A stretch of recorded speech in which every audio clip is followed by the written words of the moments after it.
fokus pada penyelesaian indikator visi misi gitu ya tadi. Nah kami setuju bahwa visi misi ini sangat bagus, membangun Kota Bogor untuk ramah keluarga gitu ya.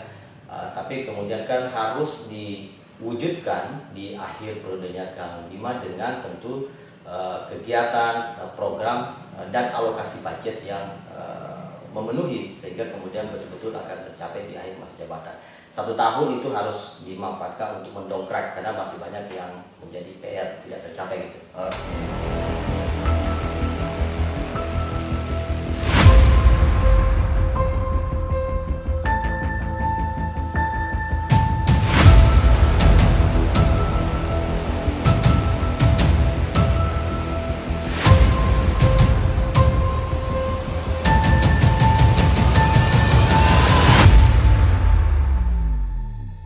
Assalamualaikum warahmatullahi wabarakatuh, pemirsa Siti Kopel. Kita jumpa kembali pada program Kritis Hidup Rakyat. Kali ini kita akan melihat seperti apa kinerja keuangan Kota Bogor, Provinsi Jawa Barat di bawah kepemimpinan Kang Arya, yang insya Allah jika tak ada halangan tahun 2024 mendatang, tepatnya Pilkada serentak, Kang Arya ini akan lengser dari jabatannya. Nah, kurang lebih beberapa tahun ini kita coba evaluasi kinerja keuangan Kota Bogor. Ini adalah bulan terakhir Desember. Setelah evaluasi oleh Kementerian Dalam Negeri, APBD akan segera ditetapkan bersama dengan DPRD. Nah, APBD 2023 ini ada 3 triliun, menanjak dari APBD tahun sebelumnya, ada tren peningkatan. Nah, untuk membahas ini kita telah bersama dengan narasumber Pak Anwar. Mungkin bisa berbagi dengan para pemirsa apa yang teman-teman Kopel lihat terkait dengan kinerja keuangan Kota Bogor selama ini. Terima kasih Pak Herman, ini senang sekali diundang di TV Kopel oleh Pak Herman yang host. Ya, Kopel Jabodetabek salah satu ruang wilayah kerjanya gitu ya, itu adalah Kota Bogor dan Kabupaten Bogor. Nah kali ini kita Pak Herman minta saya untuk memberikan ulasan sedikit terkait dengan Kota Bogor ya. Tadi sudah disampaikan bahwa Kota Bogor itu sekarang APBD-nya belanjanya gitu ya ditetapkan total belanja daerah itu sekitar 3 triliun ya. Itu menanjak dari tahun sebelumnya sekitar 2,5 triliun, berarti ada tambahan 500 ya. PAD juga kita 1 komaan ya, 1 triliun itu. Nah, 25% ya dari total belanja. Iya, sekitar 25%. Meskipun di catatan kami sebenarnya untuk PAD Kota Bogor termasuk yang masih harus didongkrak karena potensinya sangat tinggi karena berada di berbatasan dengan ibu kota dan daerah penyangga ibu kota, dan ya yang tentu jasa penginapan, hotel, terus restoran itu menjadi penyumbang terbesar gitu ya. Itu masih bisa sebenarnya didongkrak dalam catatan teman-teman di Kota. Fokus pada memantau proses pembahasan APBD di DPRD. Apa yang teman-teman Kopel tangkap dari hasil pembahasan? Kami sebelumnya sebenarnya ada beberapa catatan ya di tahun 2023, dan itu kami dorong untuk menjadi rekomendasi di pembahasan APBD di DPRD. Ada catatan rancangan APBD 2023 yang masuk di DPRD? Iya, kami ada beberapa catatan karena memang kami tiap tahun melakukan evaluasi kinerja gitu ya. Nah, khusus untuk tahun ini kami Kopel Jabodetabek itu memberikan catatan pada soal pertama soal pendidikan ya. Pendidikan masih soal anggaran pendidikan itu belum mencapai 20% kemarin 2022. Yang mandatori tidak berdasarkan undang-undang nasib belum sampai 20%. Belum sampai 20%. Itu masih di posisi 18%. Sehingga ini kita dorong sama dengan Kabupaten Bogor sebenarnya juga di posisi 17%. Nah, sehingga kita dorong untuk mencapai, dan kami sebenarnya menyatakan kemarin Kota Bogor Pemkotnya tidak responsif gitu ya, dan tidak memenuhi mandatori undang-undang untuk 20%.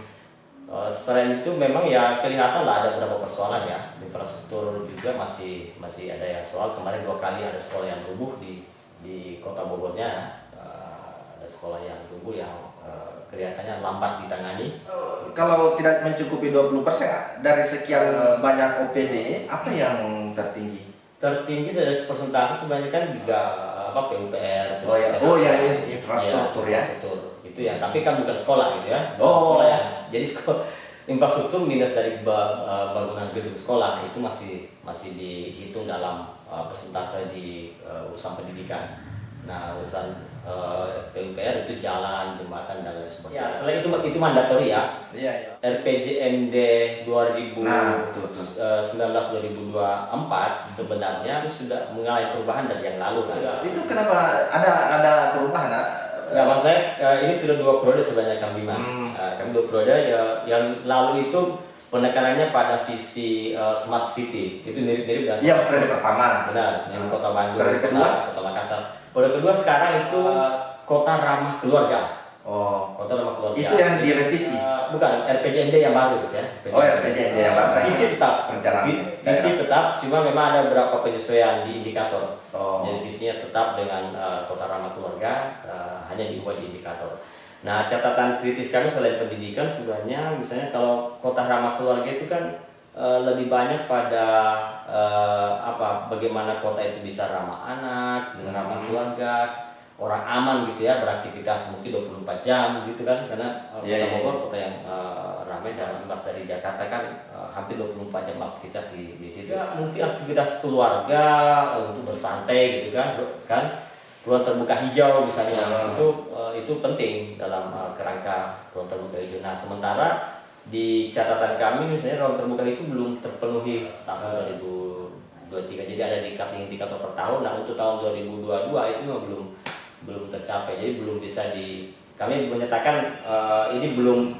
Padahal ini tinggal satu tahun Pak Anwar ini. Iya, efektif 1 tahun sebelum pilkada serentak gitu kan. Iya. Nah, sebenarnya kemarin termasuk juga kota HAM ya. Maksudnya ini berapa masalah HAM kan juga krusial di Kota Bogor dan sebenarnya diharapkan Ada banyak kasus-kasus pelanggaran HAM di sana. Dulu ada beberapa kasus masalah anak juga pernah terjadi, bullying, gesekan antar pemeluk agama juga. Kalau selesai secara hukum ya selesai, tapi kemudian kan potensi itu mestinya harus masih ada laten. Iya, bisa muncul kembali itu. Nah, masyarakat sih banyak berharap bahwa dengan visi kota ramah keluarga itu bisa mencairkan gitu ya. Itu bisa selain masyarakat yang sama agama juga yang berbeda agama, suku dan sebagainya itu bisa keluarganya bisa aman damai gitu kan, beraktivitas. Catatan kami itu belum tercapai sebagai kota HAM. Kalau hitung-hitungannya Kopol dengan anggaran 3 triliun 2023 dilihat dari target capaian rencana pembangunan jangka menengahnya Bekal Karya ini, itu bisa kira-kira tercapai di akhir masa jabatan tidak? Sebenarnya sih besar ya 3 triliun yang menanjak dari 2,5. PAD juga cukup tinggi. Oh, jadi tinggal sebenarnya kinerja dari SDM yang ada ditopang dengan anggaran yang juga sudah diketuk palunya di tahun 2023. Jadi sebenarnya tinggal konsolidasi OPD yang kemudian masing-masing OPD bisa digonjot untuk pencapaian program-program prioritas. Saya kira problemnya sih di kinerja ya. Kalau alokasi anggaran menurut saya cukup untuk bisa dialokasikan dan bisa mengefisienkan misalnya di beberapa pos perjalanan dinas, makan minum ataukah di biaya studi banding anggota DPR itu bisa diefisiensikan untuk mendongkrak misalnya untuk mencukupi ataukah mencapai target ruang terbuka hijau. Meskipun kita tahu Kota Bogor itu kan kecil gitu ya, target itu sudah mulai dibenahi, tapi prosesnya tidak cepat gitu ya. Nah, kita berharap yang kenaikan anggaran 500 M itu belanja itu bisa mendongkrak pemenuhan tadi itu anggaran pendidikan menjadi 20%, maka bisa lebih gitu ya. Dan juga bagaimana memenuhi ruang terbuka hijau gitu ya di Kota Bogor. Kuncinya sebenarnya kan bagaimana OPD bisa bergerak secara sinergis karena anggaran sudah tersedia.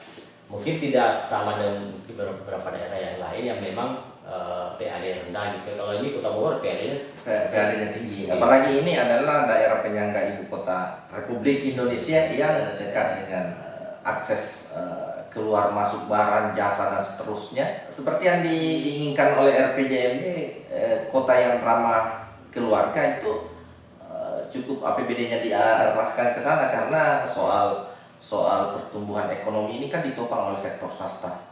Nah, tinggal APBD-nya ini dimaksimalkan untuk OPD-OPD bisa bekerja.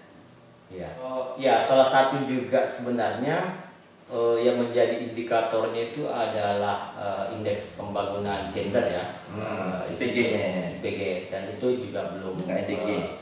Belum terpenuhi sebenarnya, belum tercapai. Jadi tingkat partisipasi perempuan terhadap pengambilan kebijakan itu ya, perempuan di DPRD Kota Bogor presentasi perempuan juga jauh gitu ya, berapa persen perempuan yang ada di situ. Ya kan, indeks salah satunya itu indeks pemberdayaan gender kan, jumlah itu.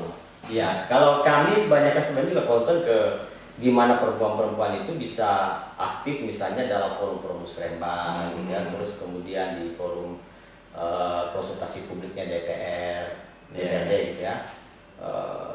Itu dengan indeks ini kan menguatkan berapa catatannya teman-teman bahwa memang partisipasi perempuan masih rendah, dan tentu sangat sulit sebenarnya untuk mencapai tadi itu visi misi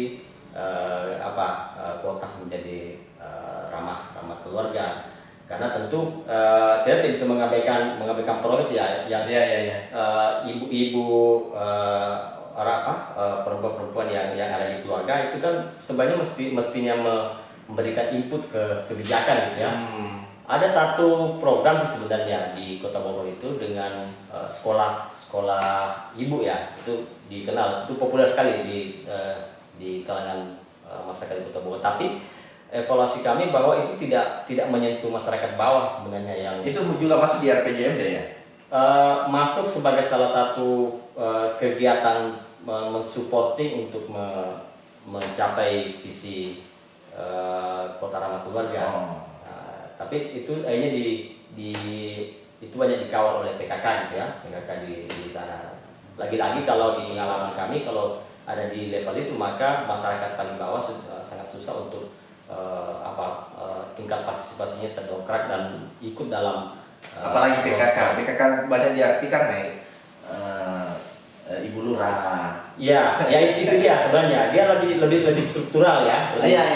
Meskipun dia kita kategorikan sebagai kelompok partisipasi publik gitu ya, tapi lagi-lagi karena dia turunnya dari istri para pejabat gitu ya, akhirnya menjadi bekerjanya pada level pengambil kebijakan di tingkat kelurahan, terus di istri para pejabat ini ya, RT RW. Nah, sementara persoalan sesungguhnya misalnya soal pendidikan anak, tapi pergerakan teman-teman di bawah untuk mempengaruhi kebijakan itu, teman-teman kelompok-kelompok masyarakat sipil selain Kopel aktif tidak ya?